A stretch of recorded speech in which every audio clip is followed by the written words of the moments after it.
En este vídeo vamos a describir el mecanismo de aprendizaje y la formulación del perceptrón y las diferencias con Adaline, dos de los modelos más básicos de red neuronal, para a continuación extender estos conceptos al perceptrón multicapa, que es el modelo más habitual y base de muchos otros más avanzados. Tanto el perceptrón como Adaline son modelos de red neuronal artificial que constan de una sola capa.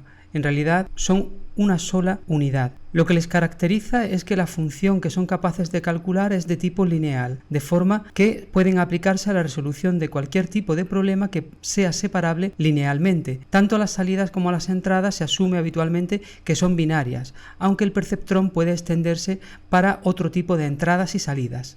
Vamos a comenzar por la formulación del perceptrón. Ya sabemos que el valor de salida de una unidad, en este caso del perceptrón, se obtiene multiplicando cada una de las entradas por el peso que tiene asociado, obteniendo la suma de todas esas entradas por pesos, restando el umbral y aplicando una función que, como ya sabemos, habitualmente es la función de escalón en estas redes simples. Para evitar tener que estar trabajando con un umbral independiente, como ya describimos en el vídeo anterior, lo que hacemos habitualmente es introducir un sesgo al cual asociamos un peso al que vamos a denominar W0. Este sería el sesgo, bias, B, y lo introducimos dentro de la formulación como si fuese una unidad más con un peso. Esto nos permite calcular la función de activación sobre toda esta unidad y obtener la salida del perceptrón. Como decía, el perceptrón puede aplicarse a la resolución de problemas relativamente simples y que son linealmente separables.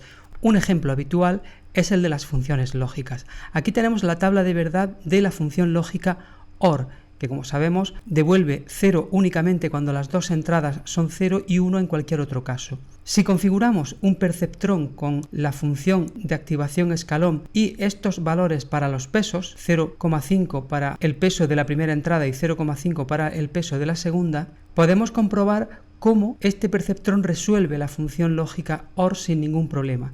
Estos pesos, en principio, podemos buscarlos probando diferentes valores de forma manual. Trasladando esta configuración a una hoja de cálculo simple, en la cual tenemos dos columnas que son las entradas, otras dos que son los pesos y dos columnas más en las cuales hemos introducido estas fórmulas, podemos verificar que efectivamente se resuelve la función ajustando estos pesos. En caso de que no fuese así, podríamos modificar aquí interactivamente los pesos y ver cuál es la salida. Observamos que en esta configuración hemos prescindido del sesgo y el peso asociado. Hemos asumido que si el valor obtenido por la suma de productos de entradas por pesos es mayor que el umbral y hemos establecido ese umbral en 0, la salida se activa. Esto, que para la función OR no supone ningún problema y se resuelve la función satisfactoriamente, si lo trasladamos a una función como AND, en la cual solamente cuando las dos entradas son 1, la salida también es 1, en el resto de los casos es 0, e intentamos determinar qué pesos son los que hay que asignar a las entradas, comprobaremos que no es posible resolver la función.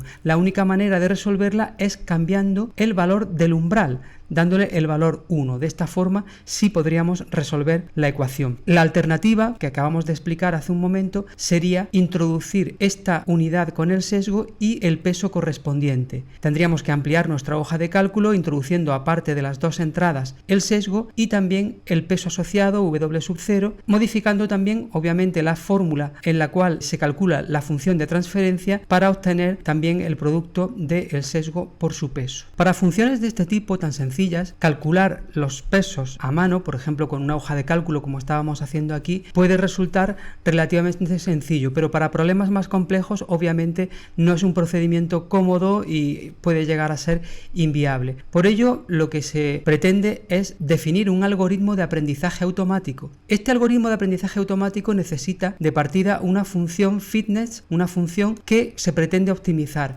Para definir esa función, lo primero que necesitamos es calcular el error error cometido por la red, en este caso por el perceptrón. Definimos este error como la diferencia entre el valor generado como salida por el perceptrón que lo restamos del valor real que se espera. Si sustituimos el valor generado como salida por el perceptrón por su formulación, tenemos la fórmula de cálculo del error al que vamos a llamar E. Aquí es importante que observemos que en este cálculo del error estamos teniendo en cuenta también la función de activación que hayamos seleccionado. La diferencia que hay entre el perceptrón y Adaline es que en Adaline no se contempla la función de activación, de tal forma que el cálculo del error se realiza sobre la salida obtenida a partir de la función de transferencia, no de la función de activación. Es la diferencia fundamental que hay entre perceptrón y Adaline. Esta forma de calcular el error nos lleva a una regla que se conoce habitualmente como regla delta, regla Adaline o regla LMS, a partir de la cual se deriva el procedimiento más general conocido como gradiente descendente. Para ajustar los pesos, esta regla delta lo que nos dice es que vamos a calcular un incremento para cada uno de los pesos asociados a las unidades, que va a ser una función del error cometido y la propia entrada. El error cometido ya hemos visto hace un momento cómo lo calculábamos. Este sería el incremento que tendríamos que aplicar a cada uno de los pesos. Dado que este incremento calculado en función del error cometido y el propio valor de la función de entrada, que como sabemos es binario, puede alterar de forma importante el funcionamiento del perceptrón y hacerle oscilar de forma notable en un sentido o en el opuesto, lo que se hace es introducir un factor que tenemos aquí designado con la letra eta, y este factor determina cuál será el coeficiente de ganancia o de aprendizaje que tendrá el perceptrón. Habitualmente este valor suele ser pequeño, estará siempre en el intervalo de 0 a 1 y habitualmente suelen utilizarse valores entre 0,2, 0,5 dependiendo de la velocidad con la que queremos que el perceptrón aprenda. Como digo, es un valor que también afectará a la estabilidad de la red. Una vez que hemos determinado cuál es la función que queremos optimizar y cómo actualizar los pesos de cada una de las entradas respecto al perceptrón, podemos definir el algoritmo de aprendizaje que consta de los pasos que podemos ver aquí. Lo primero sería inicializar los pesos que están asociados a cada una de las entradas. Estos pesos inicialmente conviene que sean valores positivos y negativos, pero pequeños. A continuación se tomarán todos los patrones que quieren procesarse y se irán introduciendo sus atributos, las variables de entrada, calculando para cada una de ellas el valor de salida que genera el perceptrón, obteniendo la diferencia de esa salida respecto a la clase asignada a ese patrón de entrada y ajustando convenientemente los pesos. Este proceso se repetirá varias veces durante varias iteraciones a las que se denomina épocas, hasta que la red se estabilice o los pesos cambien poco. Habitualmente es buena idea mostrar los patrones de entrada de forma aleatoria. Las limitaciones del perceptrón y de Adaline provienen del hecho de que la función que calculan es de tipo lineal. En un espacio n-dimensional lo que obtenemos es un plano. Siempre que las soluciones al problema que estamos intentando resolver sean linealmente separables mediante ese hiperplano, podremos utilizar un perceptrón para encontrar esa solución, en caso contrario no. En este caso, por ejemplo, tenemos la función AND, vemos que los puntos correspondientes a las diferentes posiciones de las entradas x1 y x2 están por debajo del valor 0, del valor de activación que obtendríamos como salida del perceptrón, y solamente cuando las dos entradas x1 y x2 son 1, el valor de salida estaría por encima de 0.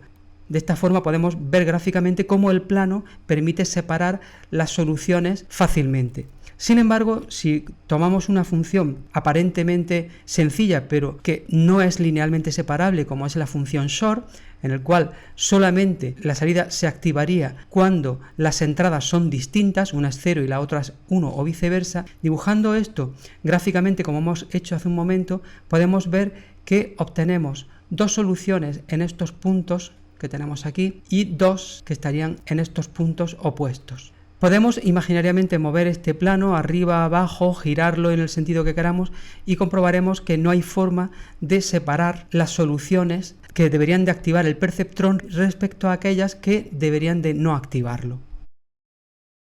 Una forma intuitiva de resolver este problema, en este caso la función sort, consiste en agregar una variable artificial a los valores de entrada. En este caso tenemos nuestras variables originales x1 y x2 y hemos calculado una variable x3 que se obtiene como producto de las dos anteriores. De esta forma tenemos que esta variable x3 siempre vale 0 excepto para la última muestra en la cual x1 y x2 también son 1. Y nuestra salida sería la salida habitual de la función sort. Si introducimos estas tres entradas en un perceptrón, comprobaremos que ahora sí es posible resolver el problema. Lo que hemos hecho en realidad es crear una red neuronal con dos capas, cada una de ellas con una neurona. En la primera capa tenemos una unidad cuya función es fija, en este caso no se ha aprendido automáticamente, es el producto. Tomamos las entradas x1 y x2, calculamos el producto y obtenemos x3. Y a continuación las tres entradas se multiplican por sus respectivos pesos y entran en el perceptrón con su correspondiente sesgo, obteniendo la función de salida.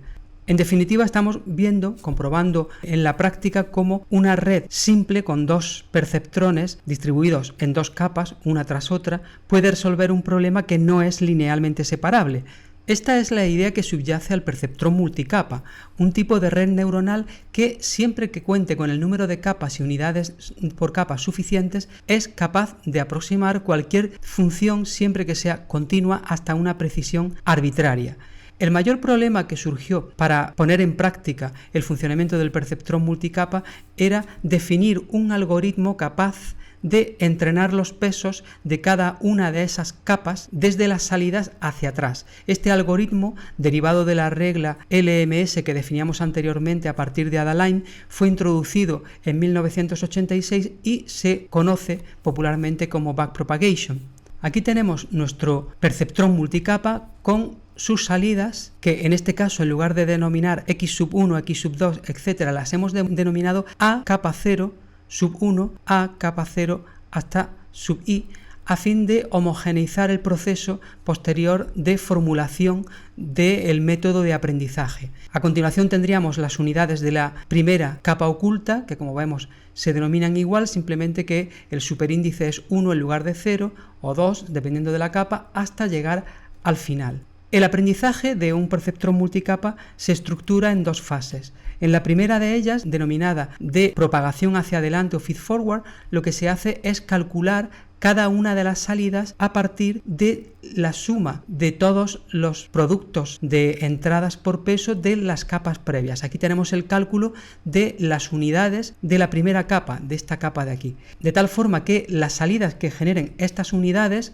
las tenemos aquí, por sus respectivos pesos nos sirven para calcular la activación de las unidades de la segunda capa y así sucesivamente hasta llegar a obtener las salidas.